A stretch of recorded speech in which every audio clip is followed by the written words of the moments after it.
I saw one of her exes somewhere at a game somewhere, and I shook his hand. Boy, I can't even touch his ass no more. I better not acknowledge him or look at him or nothing no more. So I'm off limits. If you are ex, your ex is my ex too. That's the rule. The rule in our house is any boy that's an ex, he's now my ex too. I must hate him like we was dating. Steve Harvey just got on the Pivot podcast and accidentally exposed his entire relationship with his daughter, Lori. The man straight up admitted he made the biggest mistake of his life by shaking Michael B. Jordan's hand at an NBA game after the breakup. His exact words, "Boy, I can't even touch his butt no more. I better not acknowledge him or look at him or nothing no more." Lori Harvey put her own father on a no-touch list with her ex-boyfriend, who's not even her ex-husband, who she dated for a year and a half. And the cherry on top, Michael B. Jordan just won an Oscar for Sinners weeks ago. Lori is back canoodling with Damson Idris in Miami, and the entire Harvey family ex-boyfriend war is officially back on. Let's break it all down. So Steve sits down with Ryan Clark, Fred Taylor, and Channing Crowder on the Pivot podcast and starts telling on himself in real time. He's just talking, he's relaxed, he's Steve, and out of nowhere he goes, and I'm paraphrasing a little, but this is the gist. He saw one of Lori's exes somewhere at a game. He shook his hand, and now he can't even touch the man no more. He didn't say Michael B. Jordan's name. He didn't have to, because everybody on Black Twitter pulled up the receipt within 30 seconds. We all remember what game he was talking about. October 2023, Abu Dhabi NBA Games. Dallas Mavericks versus Minnesota Timberwolves, preseason. Steve Harvey is courtside in his suit looking like $1 million, and Michael B. Jordan walks up. This is over a year after he and Lori broke up in June 2022, and the two of them hug, like a real hug, exchanged a few words. The cameras were rolling. The official NBA account posted it. The video went viral within hours, and the Lori Harvey gossip circuit went into meltdown because everybody was like, wait, is Steve still rocking with Michael? Is the family secretly Team MBJ? And listen, at the time, Steve had even said publicly, I wish them well after the breakup, so it kind of tracked. But my favorite part of the story is Steve Harvey getting involved. Yes. Obviously, Steve Harvey is Lori Harvey's father. He adopted her when he married her mom.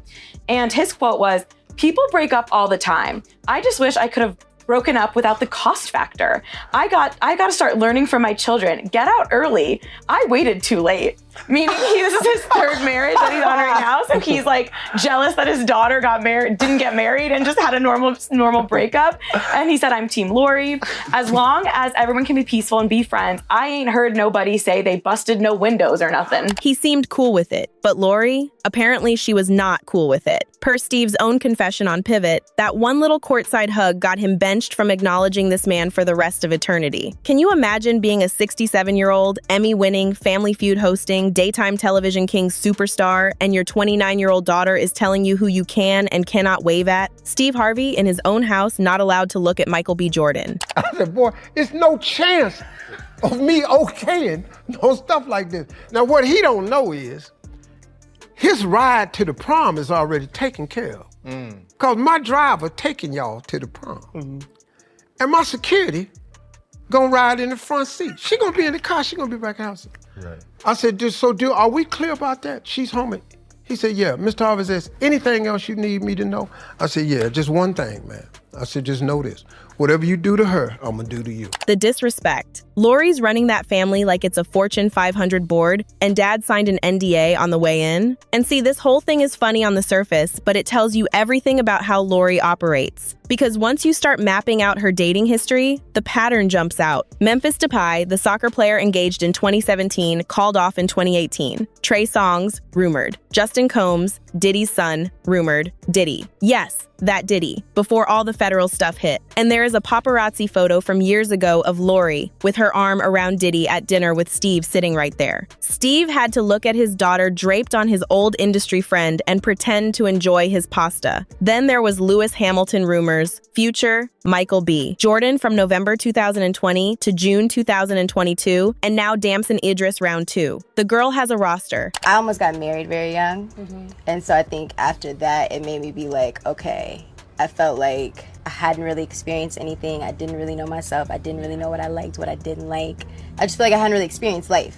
So I think at that point, then I was like, okay, I'm about to, like I said, just date on my terms. And like, however I want to move, whatever I want to do, I'm gonna do it. And if it's no longer serving me, I'm gonna move on. And every single one of these men, Steve has had to either bless, ignore, or apparently in Michael's case, pretend doesn't exist anymore. Now back to the real plot, because while Steve is on a podcast confessing his sins, Lori is in Miami back with Damson Idris, and the timing is hilarious. She and Damson dated their first run from January 2023 to November 2023. They put out one of those joint statements too. The Hollywood Reporter said they were at a point in their lives where their individual paths required their full attention and dedication. Cool, whatever. Translation, it's over. Then August 2025, the X account at Jade Gissy catches them looking real cozy at a mutual friend's wedding. Then January 2026, they're full-on hand-holding, PDAing all over Miami, confirmed back on. And then, same January, the Golden Globes happen. Damson is there, Lori is there with him, and guess who else is at that exact same Golden Globes? Michael B. Jordan, nominated for Sinners. The man who's now scientifically forbidden from being touched by Steve Harvey is in the same room watching his ex-girlfriend hold hands with the guy she dated right after him. That tension? Through the roof. And listen, Damson once gave an interview where he kind of admitted the gossip thing about him, and Lori bothered him. He said something like, "It's the topic of gossip, and the blogs want to talk about that over the work." Which is fair, because his work is good, but also, sir, you got back together with the most clowned-on Hollywood IT girl of the decade, in Miami, in public, with paparazzi 30 feet away. You don't get to be confused about the gossip. You ordered the gossip, with extra sauce. I'm really convinced now her relationships are like their business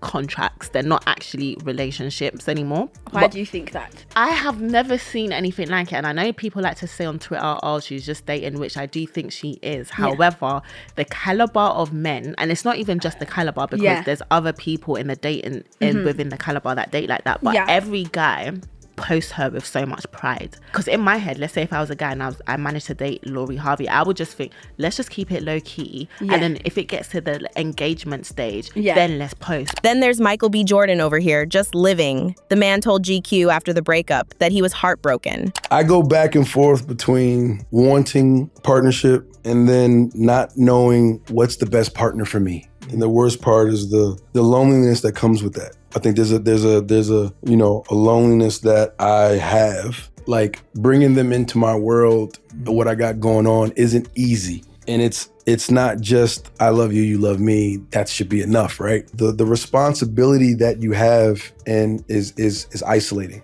and the weight is isolating. So I think the worst part of that is the feeling like nobody really understands. Then he kind of disappeared, focused on Sinners, allegedly got rumored up with Taylor Russell. His Thomas Crown Affair co-star confirmed he was on a dating app at one point, won an Oscar for Sinners per E! News in April 2026, and reportedly hasn't even found a permanent place to put it yet. I stand here because of the people that came before me. Sidney Poitier, Denzel Washington, Halle Berry, Jamie Foxx, Forrest Whitaker, Will Smith. And to be amongst those giants, amongst those greats, amongst my ancestors, amongst my guys. Thank you, everybody in this room and everybody at home, for supporting me over my career. I feel it. I know you guys want me to do well, and I want to do that because you guys bet on me. The man is winning, professionally and personally. And Lori is back where she started. And the comments under that Pivot podcast clip have been brutal. Online theory of the week. Lori went back to Damson specifically because Michael won that Oscar. Okay, so we all know Sinners is trending. We all know that Michael B. Jordan is everywhere. And I just wonder if Lori Harvey feels like she fumbled by not, continuing the relationship with this man, by breaking up with this man. And honestly, watching him, y'all, not even just in the movie, but like seeing all the interviews and seeing him, like, his daily, like, little life, like all the little, like I said, interviews. It's like, damn, he proposed to this girl and she told him no? Could you imagine?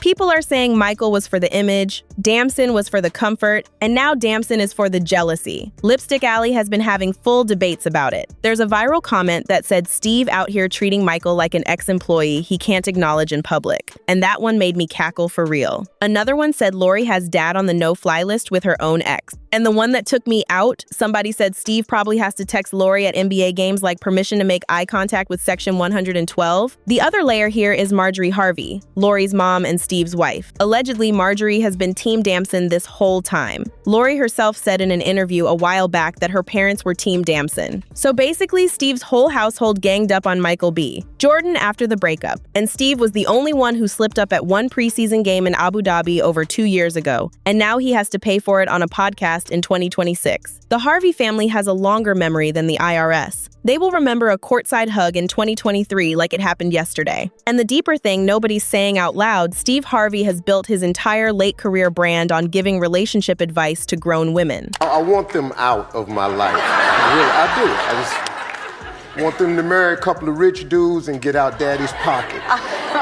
That's the goal right here. But it seems like you must know some rich dudes. Aren't you introducing them to people? All of the rich guys I know are butt. I don't want them with my children, you know. Yeah. I'd love to say I know a bunch of great guys, but y'all don't know a bunch of great guys. No. The Steve Harvey Show, Family Feud, Act Like a Lady, Think Like a Man, the whole catalog. The man's empire is built on telling people how to handle their dating life. And here he is admitting on a podcast that his own daughter has him on probation about which of her exes he's allowed to touch. The irony is choking me. Steve cannot enforce a single boundary in his own household. Lori is the one running the show. Marjorie is co-signing it. And Steve is just out here trying to remember which of the 7 men his daughter has dated this decade he's currently allowed to acknowledge. It's gotta be exhausting. Where does this go from here? Honestly, probably nowhere good for Michael, because Lori and Damson are clearly cooking up round 2, and they're being public about it this time. The Damson family has been welcomed by Marjorie. Lori's giving soft life girlfriend energy on Instagram, and Michael B. Jordan, with his Oscar in a cardboard box somewhere in his apartment, is just out there trying to date through an app like a regular man, while Lori parades around Miami with the guy she had a custody-style joint statement with. The breakup reasons between Lori and Michael have never been fully explained by either of them. Both of them have been weirdly classy about it, which somehow makes Steve telling on himself even funnier. The parents are out here airing dirty laundry, while the actual exes are keeping it cute. Drop a comment. Who do y'all think Lori actually loves, Damson or Michael? And do you believe Steve when he says he learned his lesson? Because I think this man's gonna shake the wrong hand at the next NBA game, and Lori's gonna ground him again. See you in the next one.